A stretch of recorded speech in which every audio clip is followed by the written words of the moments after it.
kimejengwa vizuri. Mimi pamoja na taaluma zingine zote nilizonazo na taaluma ya pembeni inaitwa taaluma ujenzi. Hawa wenzangu wakuu wa wilaya, wakurugenzi wanafahamu vizuri. Nikitupa tu jicho namna hii najua kwamba ule ubao ni 8 au ni 10 au ni 1/10 au ni 1/8 au 2/4. Zote hizi nakuwa nazifahamu. Kwa huku ndani nimetoa marekebisho machache. Kwanza kwenye maframe ya milango irekebishwe, inyoke. Tusiwe kama vile fundi anatufanyia bure, tunalipa pesa. We are paying.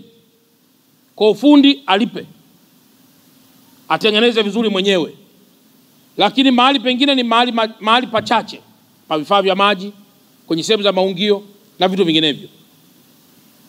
Tukisha rekebisha namna hiyo kituo hiki, hatujui nani atakuja kesho. Nyie mmewataji tu wananchi wa kawaida hapa. Kwa unaweza kuwa unafanya mambo ya kawaida. Lakini kesho anaweza kaja mtu hapa Mpiji hapa akawa mbunge, akawa mkuu wa majeshi, akawa rais, akawa nani. Manake mkalazimika kukifanya kituo hiki kama kituo cha huyo rais. Kwa hiyo unapofanya miradi ya maendeleo, usimwangalie mtu wa chini kabisa yule. Muangalie kwamba yule mtu wa chini anakuwa. Kesho akishakuwa mkubwa atalala kwenye kitanda gani. Usimwangalie mtoto mdogo kwenye kitanda kidogo alichonacho leo. Angalia kwamba akiwa mkubwa ataingia kwenye mlango gani.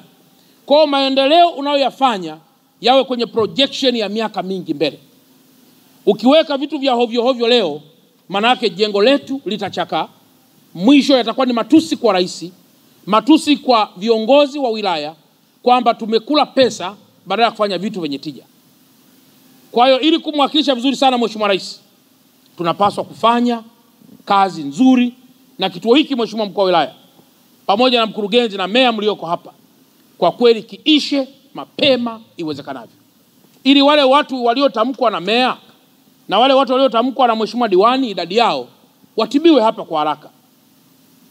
Sisi tunatamani sana watu watibiwe kwa haraka. Na Mheshimiwa Rais sasa anachokifanya, miezi michache iliyopita ameajiri madaktari, ameajiri wauguzi, ameajiri manesi, ameajiri watu wa maabara, kaajiri watu wa madawa, kaajiri mabingwa. Wote hawa wanatawanywa katika vituo vya afya, wanatawanywa katika zahanati, wanatawanywa katika mahospitali, ili kwenye mnyororo wa thamani wa uwekezaji wa majengo na uwekezaji wa rasilimali watu viendane na viende vyote kwa pamoja. Samia oye! Gharama za mradi. Mheshimiwa Mkuu wa Mkoa, mradi huu hadi kukamilika unatarajia kugharamia jumla ya shilingi za Kitanzania milioni 615.